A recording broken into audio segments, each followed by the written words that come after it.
Olá, prepinautas! Vamos para mais uma aula de geografia, porque o mundo gira, nós teremos aula de geografia. Vamos lá, pessoal. Nós estamos vendo globalização.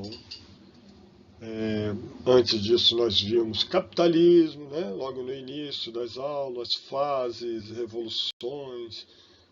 E a última fase agora, com a globalização, nós vimos que é um processo econômico que acaba misturando não só a economia, mas como política e cultura, através principalmente das novas tecnologias. Mas como acontece a globalização? Assim, por si só? Não. Acontece por instituições, organizações internacionais, né? Principalmente. E aí a gente vai ver isso aí. Formação de blocos e grupos econômicos, geoeconômicos do poder. Blocos econômicos principalmente surgem na era, né, na época da globalização. Mas antes da gente chegar nessa nova estrutura, a gente tem que dar uma olhadinha no passado.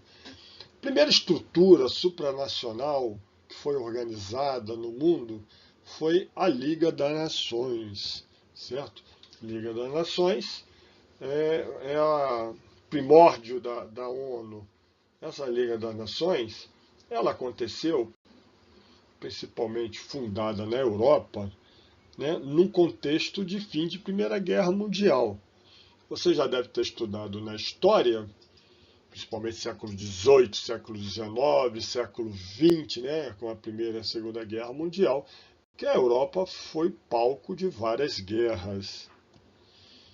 A Liga das Nações ela fica em Genebra, na Suíça, porque era o país mais neutro, mas permanece na Europa.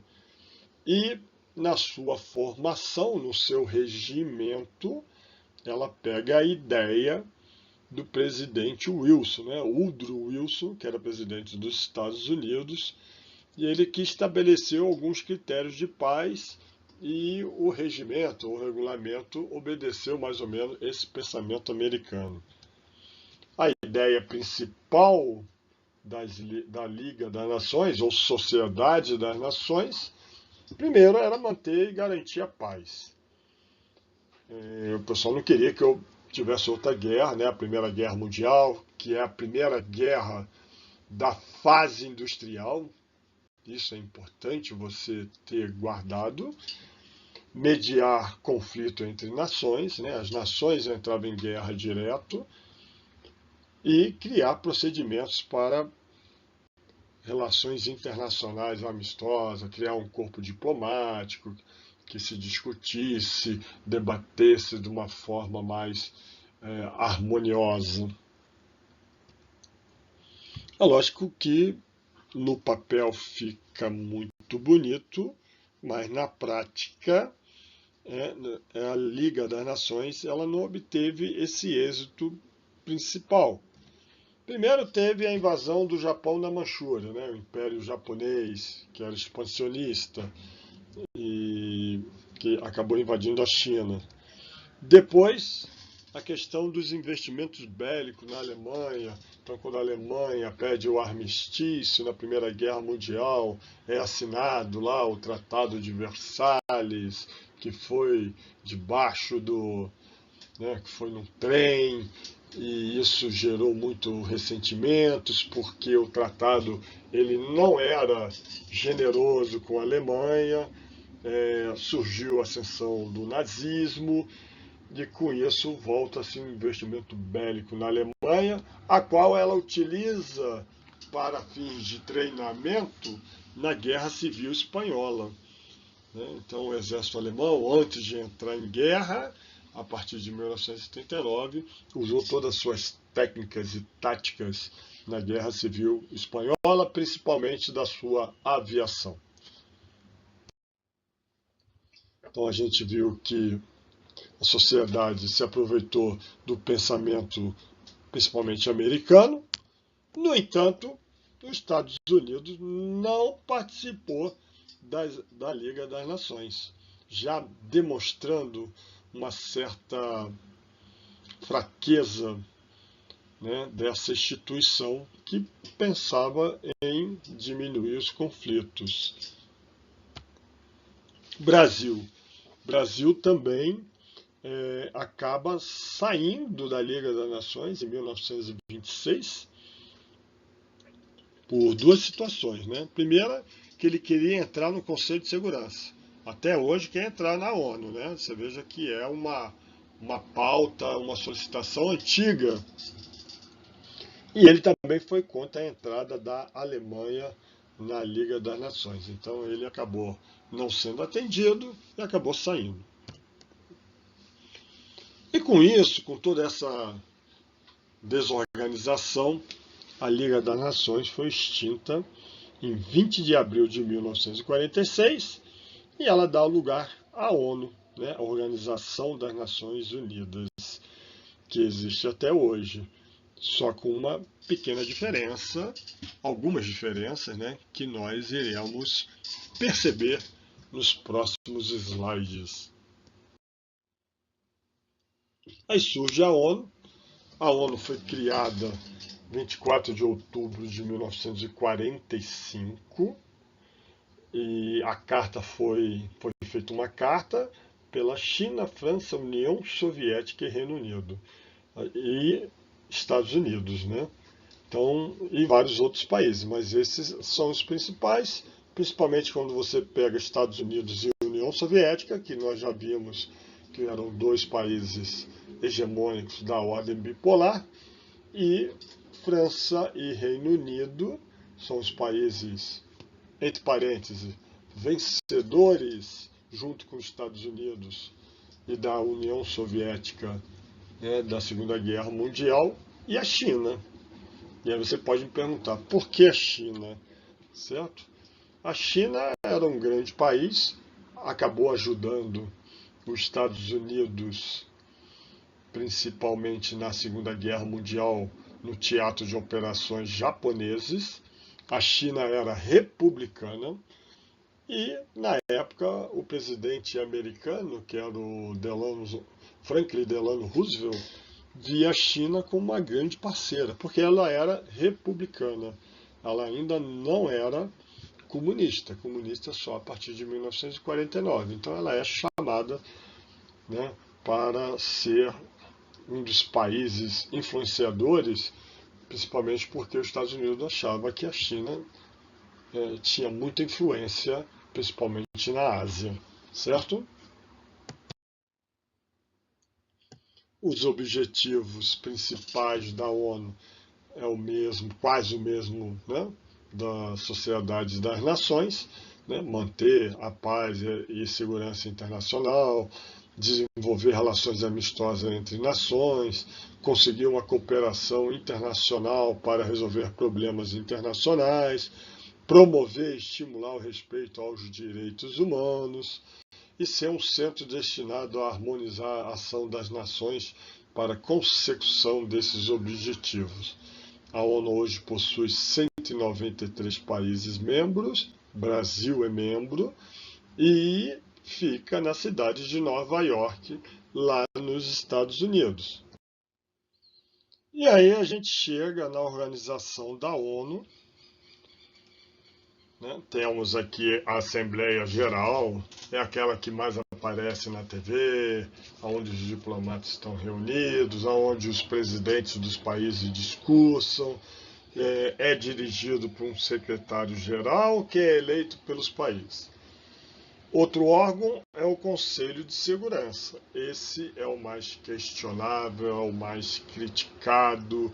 Ele é composto por 15 Estados-membros, sendo 5 deles permanentes: Estados Unidos, Rússia, Reino Unido, França e China, aqueles que ratificaram a criação da ONU.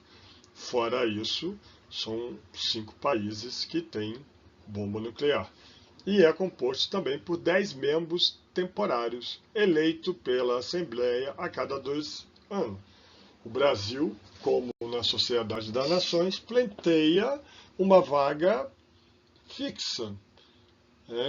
Mas, assim, já tem tempo e é difícil. Agora, o que é interessante nesse Conselho de Segurança é que esse Conselho de Segurança ele tem um poder decisório.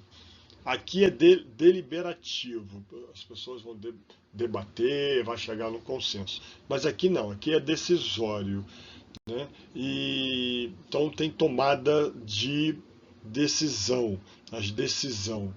Isso é importante porque quando um país desse está envolvido, ele pode negar a questão de ser deliberativo, certo? Então, os Estados Unidos está envolvido em alguma coisa e ele fala, não, isso não é para ser debatido na ONU. Pronto, acabou. Rússia, China, Reino Unido, França.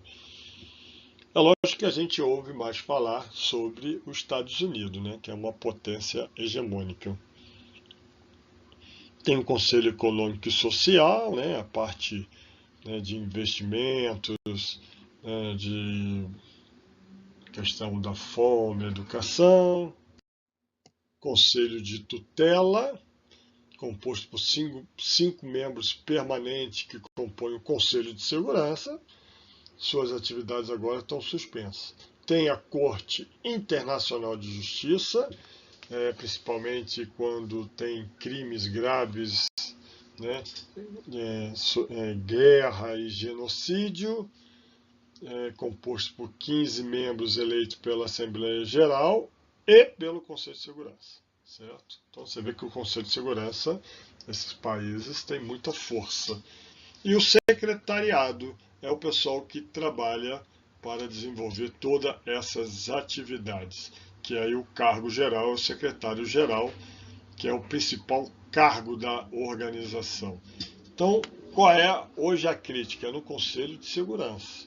Muita gente, nós temos Índia e Paquistão, nós temos a Coreia do Norte, que tem bomba nuclear, e não tem esse acesso à ONU, demonstrando que a ONU não é um lugar de poder uniforme, né? Existe a diferença do poder entre as nações mais fortes, certo? Conferência de Bretton Woods. Isso é interessante a gente saber, porque a intenção dela era reorganizar a economia mundial. Ela foi realizada lá nos Estados Unidos, estabelecendo regras financeiras para o comércio mundial, e nesse momento, certo, foi decidido. Antes da Segunda Guerra Mundial, o padrão era ouro, até o século XIX, ali, início do século XX. Depois da Segunda Guerra Mundial, o padrão do comércio era o dólar vinculado ao ouro. Essa paridade ela ocorreu até 1971, tá? Depois os Estados Unidos só deixou o dólar, né? Tirou essa relação do ouro porque estava consumindo, exaurindo principalmente a quantidade de ouro, né? As reservas de ouro dos Estados Unidos. E com isso, a moeda a referência passa a ser o dólar. Existiam moedas muito fortes na Europa, como o franco, o marco alemão, o franco francês, a própria Libra, né, que ainda existe, né, a moeda japonesa. Ficou tudo decidido que essas moedas iriam flutuar 2% a mais ou 2% a menos. Com isso, os Estados Unidos passa a controlar o comércio mundial, tá? Principalmente através da moeda. Foi nesse momento. E se você ver direitinho, a data 1944, a guerra só termina em 1945. Mas em 1944, né, todo mundo já sabia que a guerra estava vencida, era questão de tempo. Bretton Woods, ela, em pleno década de 40, entrando na década de 50, a política econômica era o keynesianismo, né? O Estado interventor nas áreas principais, mas isso é um marco, porque ocorre na década de 40, mas já vai pensando-se em neoliberalismo no futuro, né? A conferência de Bretton Woods é a porta aberta para o neoliberalismo. E como é que seria feito isso aí? Criando organismos internacionais para controlar esse comércio mundial, principalmente do mundo capitalista. A gente tem que lembrar que pós-guerra o mundo se tornou bipolar, né? Estados Unidos e União Soviética, capitalismo versus socialismo. E essa estrutura era para os países capitalistas, né? O GATT, que depois se torna na Organização Mundial do Comércio, o FMI e o BIRD. A gente vai ver o que é cada uma delas, né? Então, o sistema que era reserva de ouro começaram assim rapidamente esvaziar, porque era muito investimento que os Estados Unidos tinham que fazer, principalmente na Europa, e em virtude do conflito ideológico, né, entre os dois sistemas. O legado de Bretton Woods foi o controle hegemônico dos Estados Unidos no comércio mundial.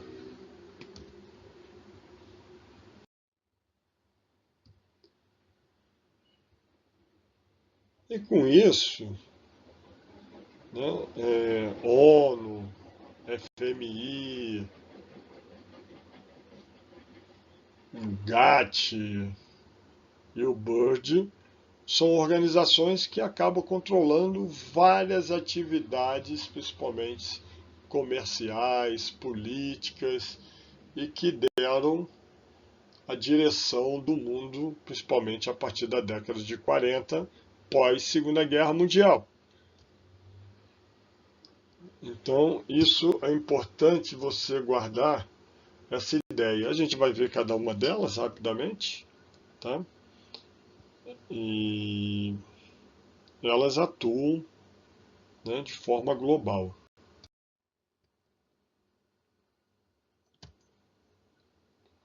Então, nós temos a ONU, que já falamos, mas temos a OMC, que, a princípio, ela começa como GATT, né?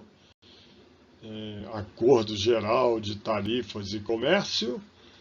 Depois, em 1995, ela se torna OMC, que é um trabalho voltado para o comércio internacional, visando diminuir o protecionismo, visando o livre comércio, a livre concorrência e reduzindo aí as barreiras alfandegárias, para diminuir principalmente os conflitos que ocorriam principalmente antes da Primeira Guerra Mundial.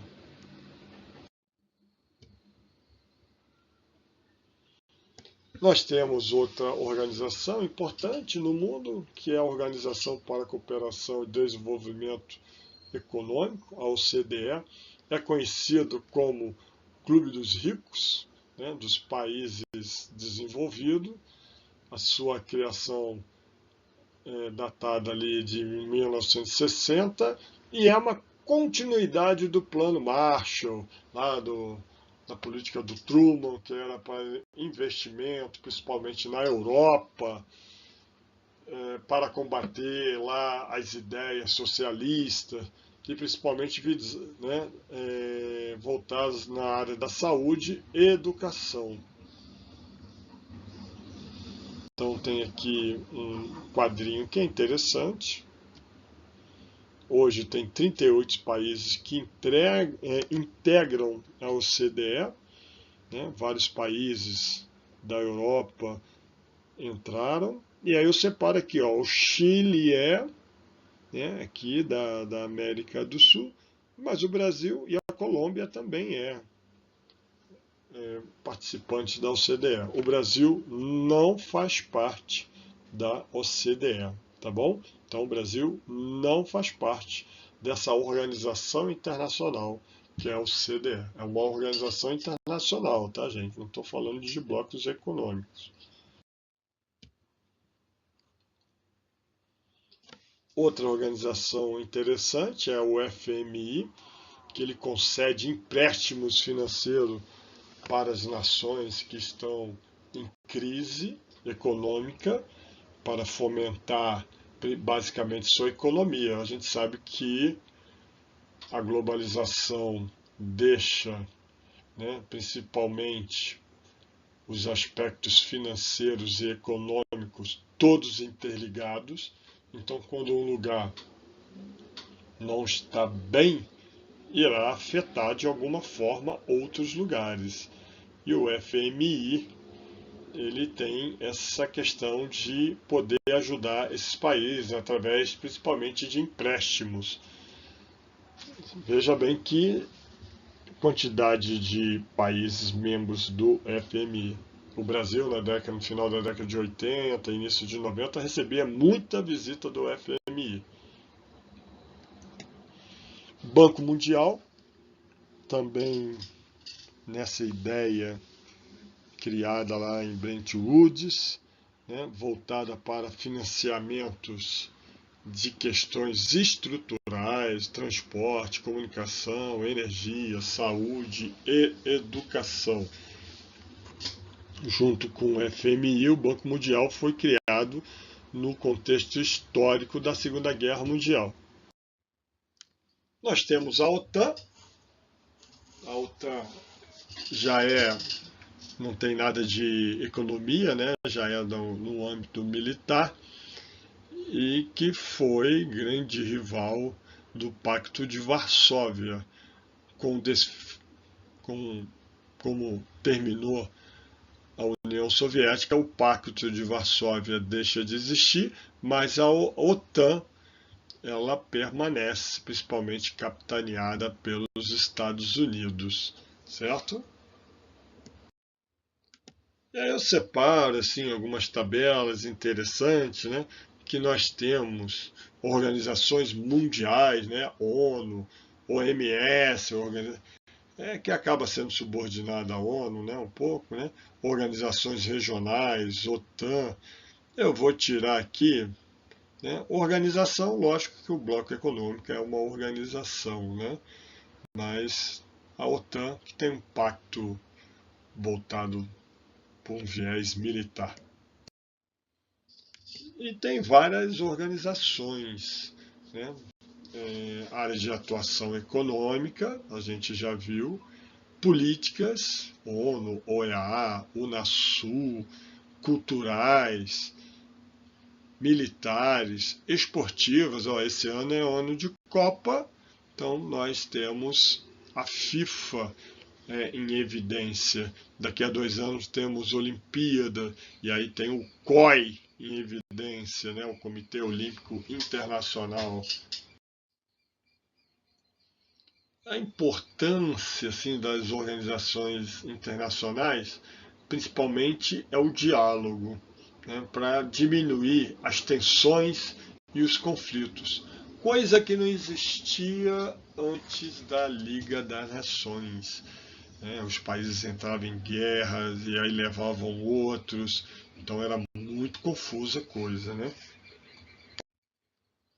E na globalização, né, surge, né, a gente só falou de órgãos políticos, mas tudo tem um viés governamental. E aí começa já na década de 90, organizações não governamentais, as ONGs, trabalhando várias pautas, pressionando o governo, influenciando pessoas em diversas questões, em diversos aspectos.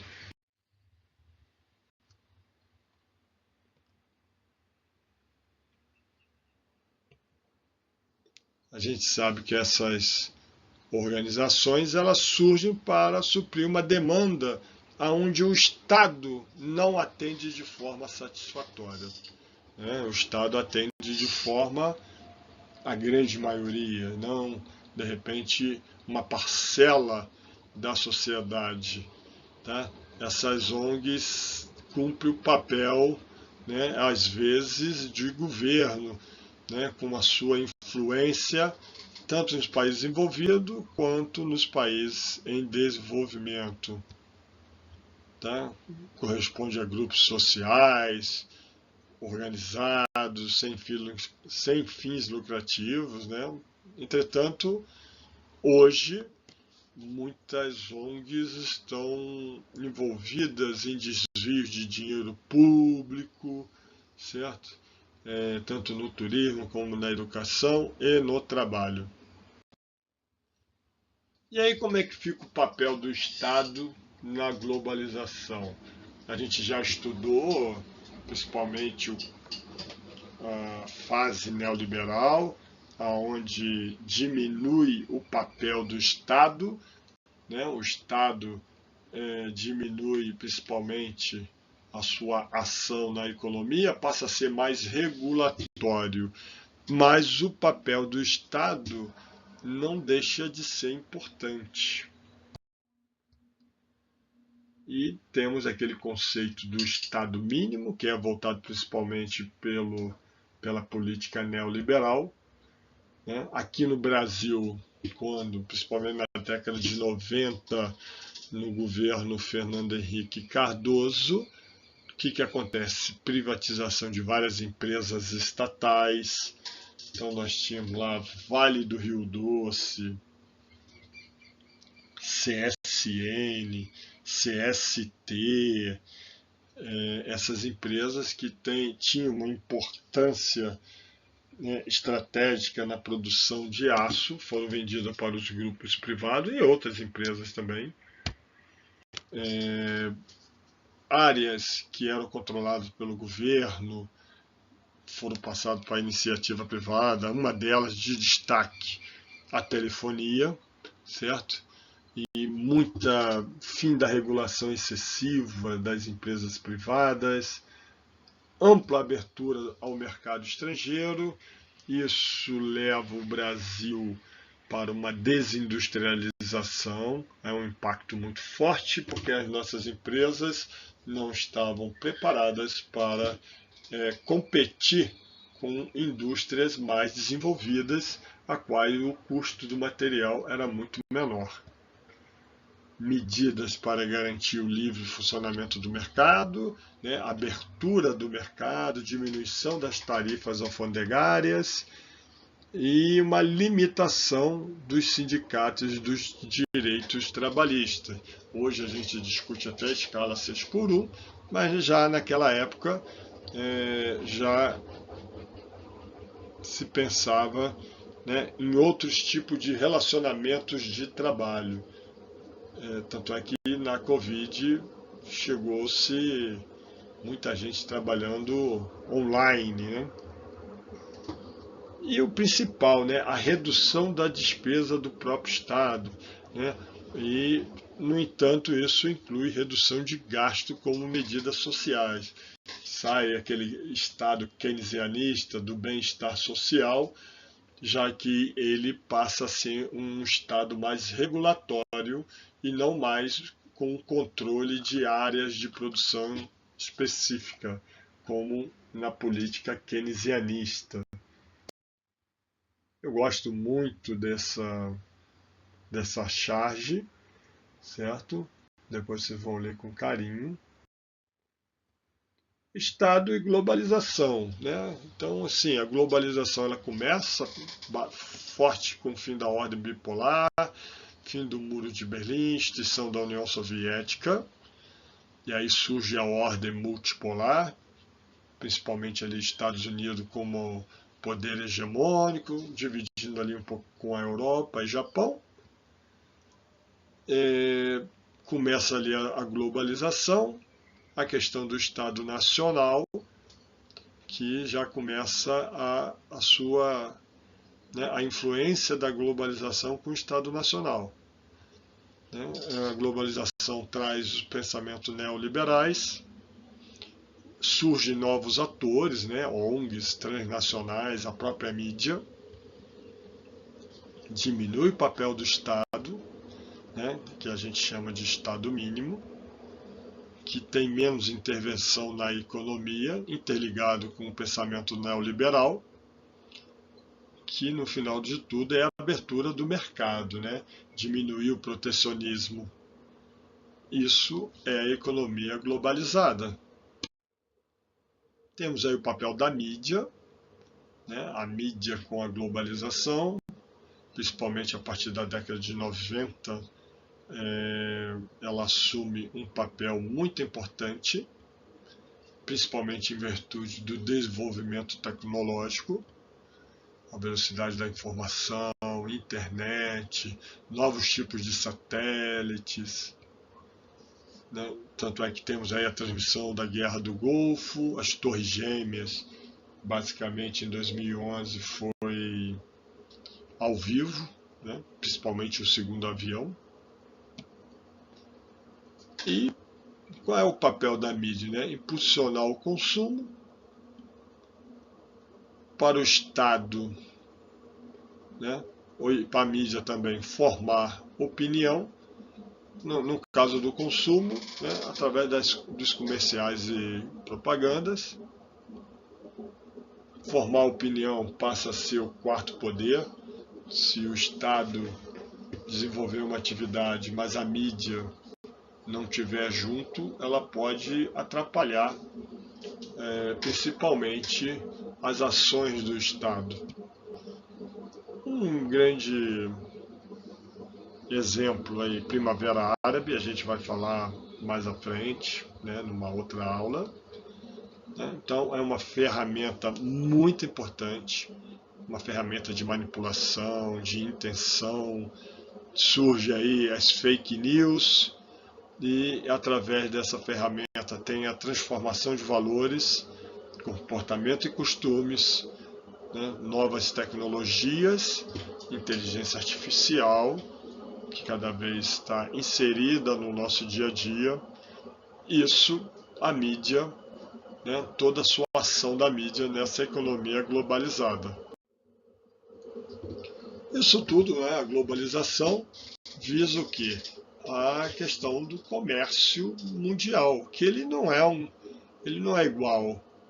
Né? A gente já viu que tem a divisão internacional do trabalho, aqueles que mandam recursos e aqueles que importam principalmente tecnologia. E assim, a DIT, ela muda a forma, né? A forma colonial, imperialista e agora globalizante, mas ela não rompe totalmente essa relação de dependência, principalmente dos países periféricos. Então, e fica latente que as crises elas acabam interferindo, né, nas economias em virtude dessa interdependência econômica entre os países. Então, a Organização Mundial do Comércio foi criada lá na Conferência de Bretton Woods. Ela estabelece regras para o comércio internacional, ela estabelece acordos e monitoramento para que promova o livre comércio, criação de regras, já falei, e basicamente a redução de barreiras comerciais e um tratamento igualitário entre os concorrentes e a legalidade comercial. Isso é muito difícil, principalmente dos países desenvolvidos em relação aos não desenvolvidos. Um exemplo sempre que eu dou é essa dinâmica ou esse relacionamento ou a tentada de acordo entre o Mercosul e a União Europeia. E com a globalização, gente, os países sentiram que eles se juntando, né, a união traz a força, né? Basicamente é isso, né? Então, vários blocos econômicos para apoio, né, das suas economias internas. A gente vai dar uma olhadinha em alguns, eu deixo aqui alguns, né, alguns existentes em 2018, em 2021 já tinha essa configuração, né, cada vez vai aumentando a criação de blocos econômicos e a gente vai ver o que é um bloco econômico. Né? Vou repetir aqui novamente.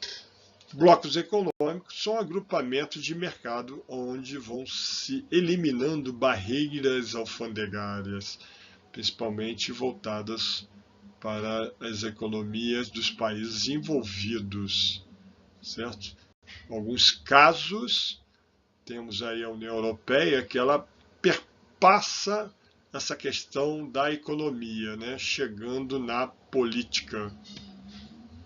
E essa ideia começa com os blocos, né, a partir da década de 90, com a globalização.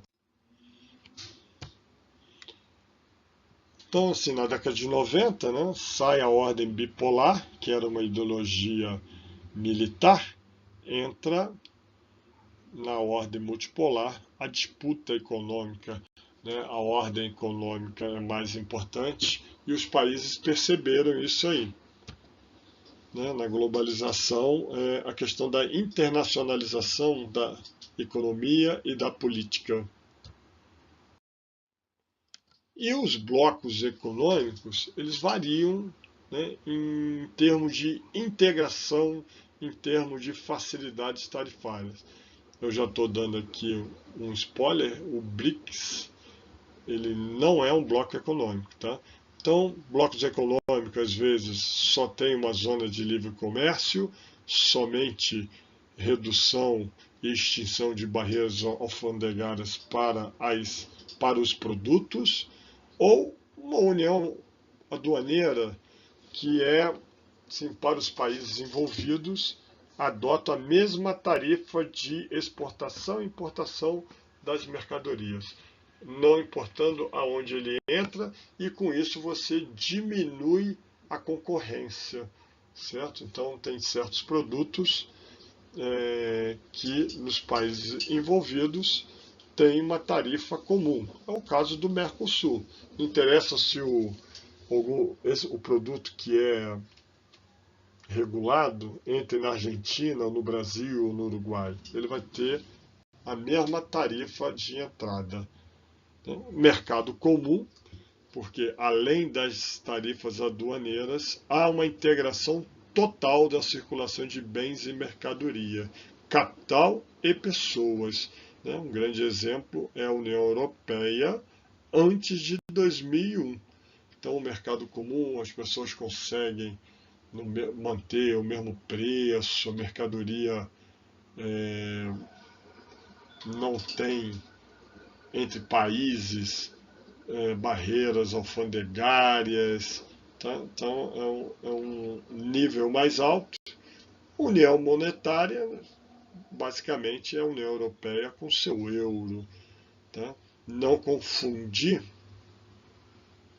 o espaço Schengen, que é o espaço Schengen, já é aonde as pessoas, né, da Europa podem circular normalmente, não só a mercadoria, mas como as pessoas. Nem todos os países que pertencem à União Europeia fazem parte do espaço Schengen. Então, Noruega, Islândia, Suíça, Liechtenstein, né, não fazem parte. Você, para entrar lá, segue o padrão de todos os outros países. Então, eu deixo esse bloquinho aqui, esse quadro, né? Então, primeira fase, uma zona livre comércio. A União Aduaneira já tem dentro de si a zona livre, o mercado comum já adota esses dois e a União Monetária já adota todos. A gente ainda não tem nenhum bloco com essa integração política institucional. A União Europeia é o mais próximo, tem lá um parlamento da União Europeia, mas ele não tem poder decisório, ele é um poder deliberativo de orientação, certo? Ele não mexe na política dos estados, né, dos países. Então, sim, os blocos econômicos eles podem ser multilaterais, entre países que não fazem parte do mesmo bloco, por exemplo, Mercosul e União Europeia, ou regional, entre os países de um mesmo bloco, Mercosul, certo? E aí nós vemos alguns blocos econômicos importantes no mundo, né? Temos a União Europeia, a UNSCA, a PEC e Mercosul. Vamos dar uma olhadinha em cada um deles. União Europeia, ela é a mais antiga e, na verdade, ela não começou com essa estrutura que ela tem. Ela começou bem pequena, certo? Ela começa principalmente com a Comunidade Europeia do Carvão e do Aço, nascida principalmente, né, entre os adversários, França, Alemanha, Itália, Bélgica, Holanda, Luxemburgo. Eles viram que um dos problemas que existiam era essa busca de recursos naturais, então eles fizeram essa comunidade. Depois foi ampliada para a Comunidade Econômica Europeia. Começa com o carvão e o aço, depois já numa estrutura mais determinada, avançando dentro daqueles ciclos que a gente viu dos blocos econômicos. Aí eu deixo aqui vocês olhando aqui o avanço da União Europeia, até chegar à União Europeia, né? Vocês vejam que cada país vai entrando num determinado ano, né? 90 cai lá o bloco socialista e ela vai avançando principalmente para o leste.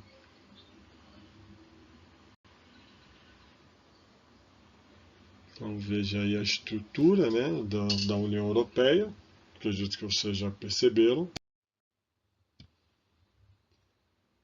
Os objetivos principais, né, ter a mesma lei, valores, tem o hino, tem bandeira, tem parlamento, né, eles querem chegar na estrutura política, não só econômica, mas a política também, né, tendo uma centralidade de poder. É mais difícil, né? Liberdade de circulação. Aí eu separo aqui, ó, esporte. Vocês vejam lá que a Champions League tem toda uma infraestrutura de organização de vários países da Europa. Liberdade de circulação entre as pessoas. Já falei que não é todo país que pertence à União Europeia que pertence ao espaço Schengen. Unificação da moeda, isso aí já está bem avançado, já avançou bastante. E aí temos um problema, né? Reino Unido. O Reino Unido ele entra na CE, né? Quando era Comunidade Europeia, em 73.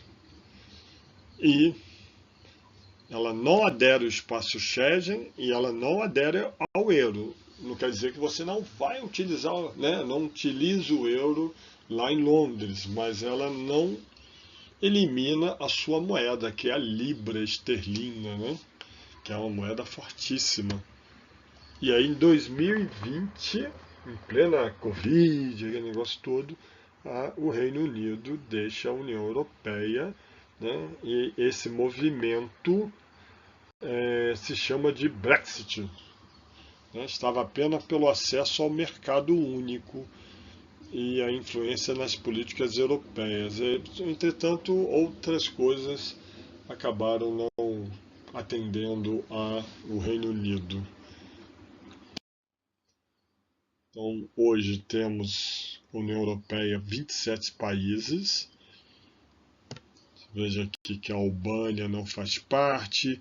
Aqui parte dos países que era da antiga Iugoslávia, as ex-repúblicas socialistas, Lituânia, Letônia, Estônia, aquelas que não quiseram fazer parte da CEI, mas quiseram se aproximar ainda mais do lado ocidental.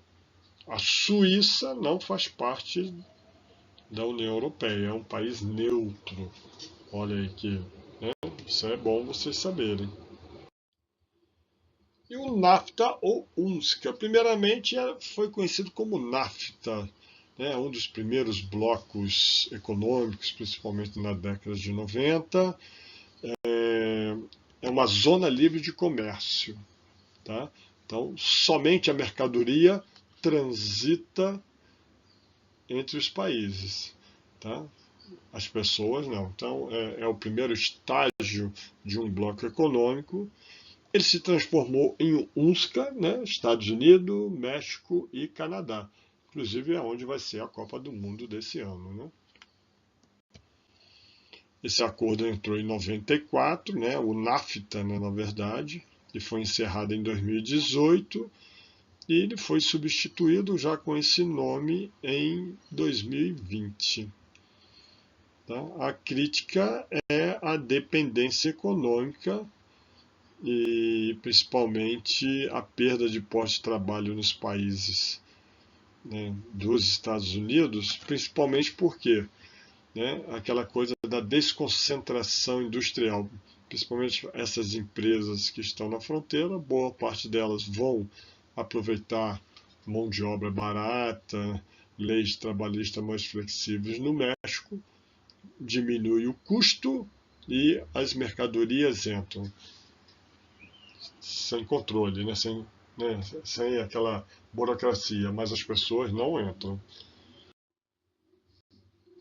A PEC é conhecido como o Bloco do Pacífico, certo? Os países envolvidos aqui no Oceano Pacífico. É uma zona de livre comércio, também está no primeiro estágio. Em termos de blocos do mundo, ele é o maior em termos de numérico, né, de países pertencentes. Tem um peso, uma representatividade muito grande. Você vê que Estados Unidos e China, Rússia fazem parte desse bloco. Entretanto, politicamente eles têm tensões muito fortes, né? Tem países aí que nem Hong Kong, né? Hong Kong já é da China, né? Mas tem Taiwan, que dá problema aqui aqueles conflitos que a gente vai ver. Chile, o Chile faz parte, está aqui. O Peru também faz parte. E com isso, nós estudamos lá em transporte, lá no Brasil. O Brasil quer ter acesso, né, à PEC através de construção de estrada, ligações importantes, principalmente da produção do agronegócio aqui do Centro-Oeste, através de estrada, para ter acesso a esse bloco aqui, que é importante. Olha aí a gente fazendo as ligações. O Mercosul, que aí já está num estágio até mais avançado do que a PEC, mas são países mais próximos, países vizinhos, né? Envolve Argentina, Brasil, Paraguai e Uruguai. E também a Venezuela. A Venezuela faz parte do Mercosul. Ela está suspensa por problemas políticos. Certo? Então, foi criada em 95 e utiliza a tarifa externa comum, a TEC. Ela é uma tarifa aduaneira, né? Independente aonde o produto entra com uma tarifa só, certo? Eu coloco aqui alguns objetivos do Mercosul, vou deixar que vocês leiam, né, esses objetivos. É sempre bom dar uma lidinha, né, para que você fique informado e possa fazer uma boa prova. Então está aqui os países, Venezuela, e tem os países associados também, né, que se aproveitam, né, dessa onda do Mercosul. Mas os que são os países controladores do bloco são esses 5, lembrando que a Venezuela no momento está suspensa.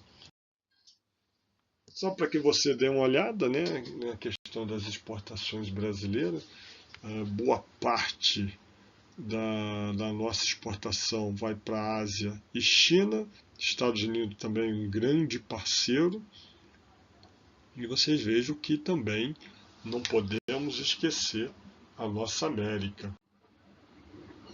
E temos a União Europeia, são os parceiros mais importantes, né, da pauta de destino das nossas exportações.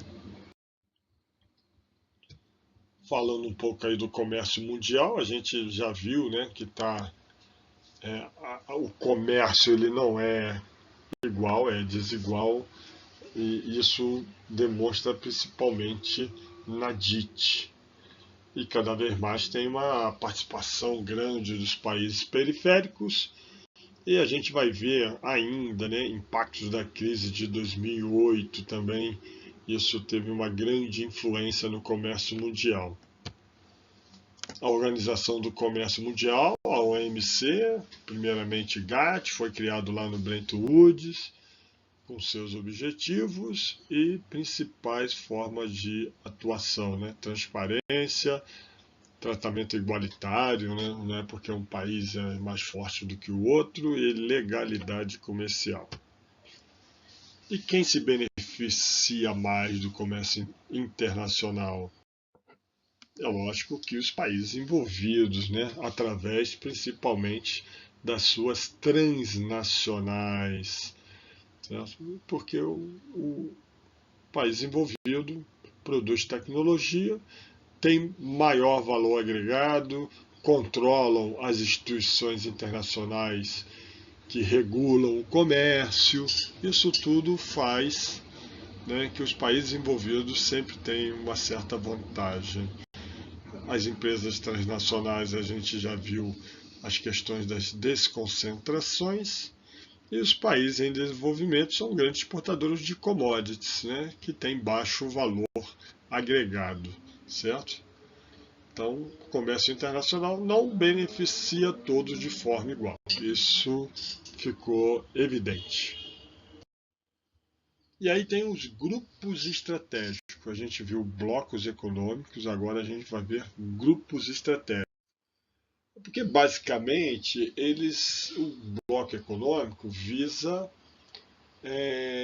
uma integração econômica igualitária entre os participantes. Os grupos estratégicos não têm essa especificidade, certo? Então, assim, OPEP, né, que é a Organização dos Países Exportadores do Petróleo, muita gente, né, hoje se questiona, né, essa questão do controle. Alguns países, como os Estados Unidos, tentam interferir nesse controle, né? E lógico que gera muito conflito, né? Tem grande poder nas relações comerciais, porque o petróleo hoje é a base da fonte energética da geração da energia, né, do mundo. Boa parte da reserva mundial, 79,4% dela está nos países da OPEP. A Venezuela, veja aí, tem 25% de reservas de petróleo. E a gente já viu que ela está no centro aí dos problemas, das tensões políticas atuais.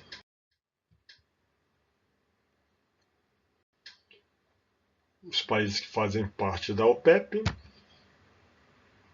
ex-membros, veja aí, Catar saiu mais algum aqui, deixa eu ver se eu lembro quem saiu mais algum país aí, né, que não faz mais parte da OPEP. Isso tudo é influência para diminuir né? Aliás, essas são ações para diminuir a influência da OPEP no preço do petróleo.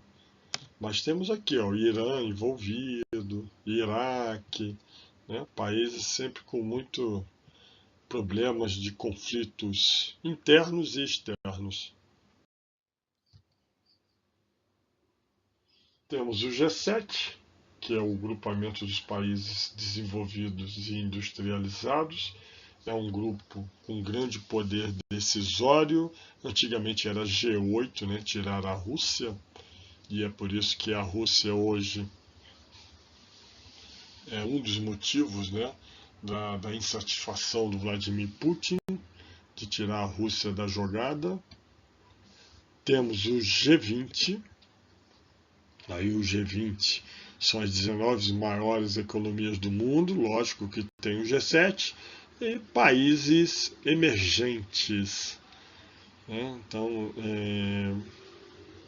um deles o Brasil, né? O Brasil faz parte desse país. Aqui eu botei G8, né? Mas é G7, tá bom?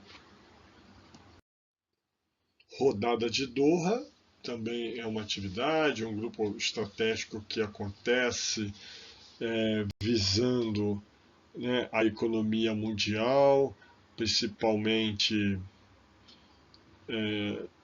aí tem muita influência das empresas transnacionais. Eu separo aqui, né, que foi através da rodada de Doha, principalmente, que o Fernando Henrique que conseguiu quebrar as patentes de remédios, né? Hoje nós temos os genéricos que facilitam muito e barateia muito os remédios nos países subdesenvolvidos.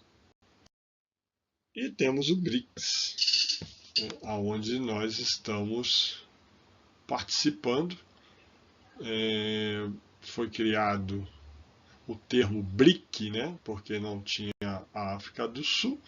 A África do Sul só entra em 2011 e aí passa a ser denominado BRICS.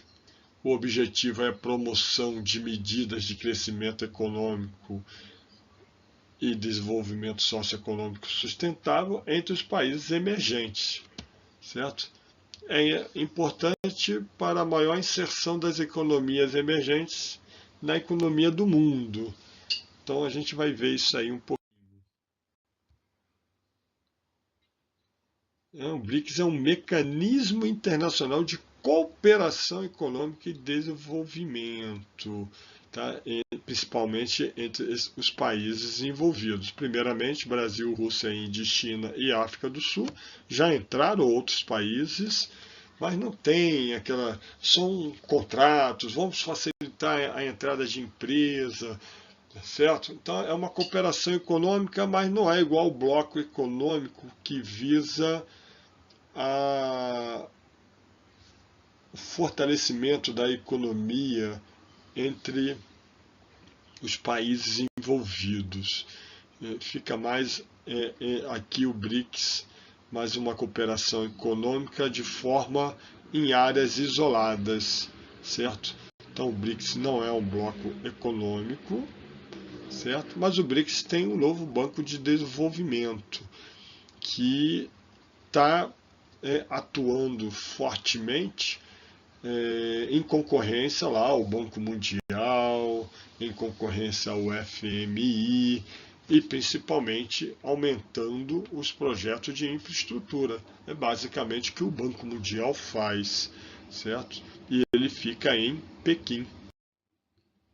Então, alguns dados importantes. Então, aqui a gente vê os países que entraram: Arábia Saudita, Estado Árabes Unidos, Egito, Etiópia, Indonésia, o Irã faz parte do BRICS, certo? Que está em guerra agora. Tem uma população muito grande, 36% do total, 40,5% da população do planeta. Então tem muito consumidor aí, hein? Boa parte dos países do BRICS, o Brasil exporta bastante, então são parceiros comerciais muito importantes. tem a questão da capacidade energética, sem energia, sem produção.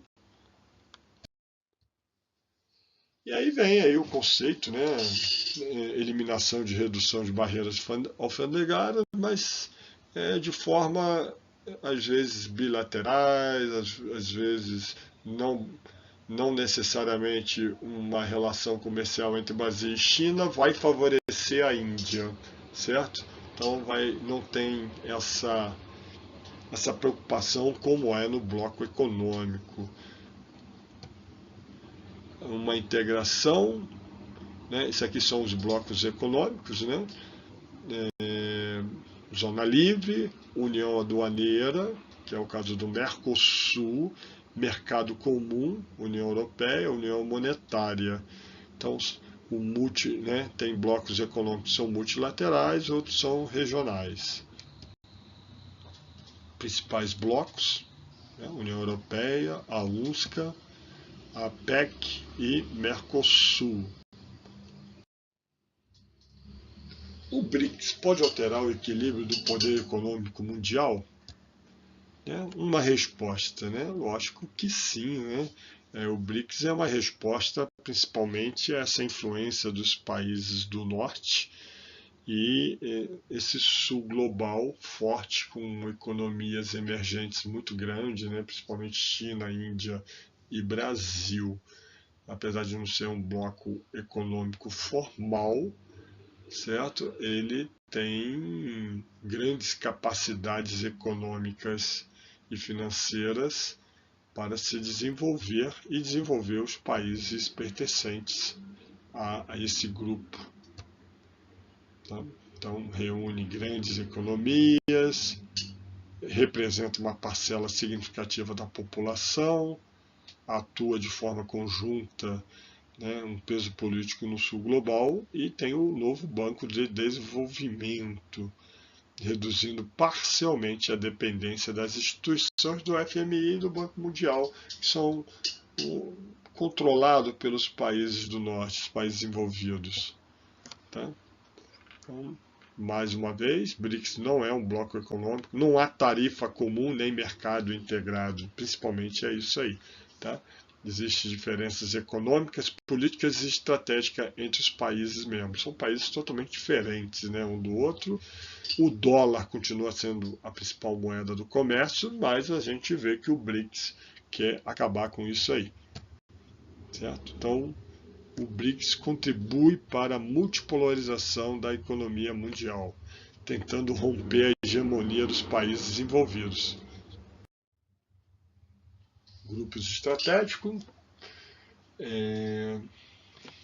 A diferença do bloco para os blocos tem uma integração econômica formal, os grupos uma articulação política e econômica sem a perda de soberania. Então, basicamente é isso. E aí a gente vai para as nossas perguntas. Então, a primeira delas é interessante porque envolve o Brasil, Mercosul. Vamos ver aqui. Aproximação geopolítica entre Brasil e Argentina, que representou uma ruptura com a tradição de rivalidade das relações entre esses dois países e foi fator determinante para o seu surgimento. Né? A rivalidade, eu acho que só no futebol e olhe lá, né? Então, tá certo. Se tá certo, o 1, vamos ver aqui, vamos fazer como se fosse o 1 está certo. Então pode ser a letra A, pode ser a letra B, letra C. A gente já arrisca a letra D, a gente já arrisca a letra E. O Tratado de Assunção em 1991 constituiu formal e juridicamente e contou, além do Brasil e da Argentina, com a participação do Paraguai e do Chile como países membros do novo bloco. Então a gente sabe que está falso porque o Chile não faz parte como país membro, ele é um país associado, se aproveita, né, das facilidades do Mercosul. Então 2 é falso, a gente elimina a letra B de bola. e elimina a letra A. E aí a gente já sabe, já tem a resposta, certo? A zona de livre comércio estabelecida entre os países membros implica na adoção de uma tarifa externa comum pelos seus integrantes, certo? Ali faltou o Uruguai, então está falso. O que está falso? É porque não é uma zona livre de comércio, é uma união aduaneira, certo? É o segundo estágio que nós temos aí. Então, por isso que está falso, e já sabemos que a 4 está verdadeira. Olha aí como é que a gente faz a prova, hein? Então, temos a letra C. Vamos ver aqui sobre os estágios dos blocos econômicos. Os processos de integração regional em curso nas últimas décadas tendem a seguir um conjunto de etapas, que inclui, qual é a primeira etapa? A gente já viu, né, que a primeira coisa é criar uma área de livre comércio. Então, é o 3. Então, se é o 3, a alternativa que apresenta a sequência esperada. Então, tem que começar com 3. Então, não é essa, não é a letra B, não é a letra D e não é a letra E. Olha só, já sabemos já que primeiro é a área de livre comércio, depois vem a união aduaneira, depois vem o mercado comum e depois a união monetária. Essa é a sequência. Mais uma questão. O papel da Organização do Tratado do Atlântico Norte, OTAN, alterou-se desde a sua origem em 1949. Lógico, porque a OTAN foi feita para combater o comunismo, o Pacto de Varsóvia. E aí acaba a União Soviética em 89, né? Aliás, em 91, ela tem que mudar. A OTAN é uma aliança militar que se funda sob um tratado de segurança coletiva, o qual, por sua vez, indica a criação de uma organização internacional com o objetivo de manter a democracia, a paz e a segurança dos seus integrantes. No começo dos anos de 1990, em função dos conflitos nos Balcãs, é a fragmentação da Iugoslávia que ele está falando, a OTAN declarou que a instabilidade na Europa Central afetava diretamente a segurança de seus membros. Foi então iniciada a primeira operação militar fora do território dos países membros. Desde então, ela expandiu sua área de interesse para a África, Oriente Médio e Ásia. Os objetivos dessa organização nos diferentes períodos descritos são, respectivamente, financiar a indústria bélica. Vamos ver as primeiras. Conter a expansão socialista? Primeira ideia era essa aí, certo? Cadê? Primeira ideia era aqui, tá? Pode ser. Combater a ameaça soviética? Também está dentro, né? Porque era socialista. Minimizar a influência estadunidense? Não, muito pelo contrário. Reconstruir o continente devastado? Não era a OTAN é uma organização militar. Então, ou é B ou é C. E, no caso, numa segunda etapa, principalmente na década de 90, realizar ataques preventivos. Sim, ela atacou lá na antiga Iugoslávia, na Líbia, na Síria. Promover auxílio humanitário? Não é o viés dela, o objetivo. Então, a gente fica com a letra B de bola. Numa questão da ESA, que é uma coisa mais direta, estamos aqui, um programa de conjunto dos 12 governos de 12 países da América do Sul, que visa promover a integração física entre eles por meio da modernização da infraestrutura de transporte, energia e telecomunicações, ampliando a área de atuação do Mercosul. É conhecida pela sigla, OTAN não é. IBGE é um órgão público do Brasil. ALCA foi um bloco econômico existente Estados Unidos, Canadá e Chile. Aí você fica com ALAD e IRSA. Cara, quem você vai... É complicado isso aqui, né? Então, é a IRSA. Né? O que é a IRSA? Iniciativa para a Integração da Infraestrutura Regional Sul-Americana. O objetivo principal é essa questão, né, de você ligar principalmente o Mercosul com outros mercados. Como eu falei no slide anterior, principalmente na APEC, o Brasil não pertence à APEC, mas o Peru, que é um estado associado, e o Chile pertence. Então você faz essa ligação, essa infraestrutura, que aí você aumenta a sua capacidade de sua mercadoria participar mais do comércio internacional, certo? E aí a gente chega no final. Pessoal, eu sempre lembro para vocês essa questão da preparação física. Não esqueçam, hein? Propinautas, minha continência. Até a próxima aula. Um grande abraço a todos.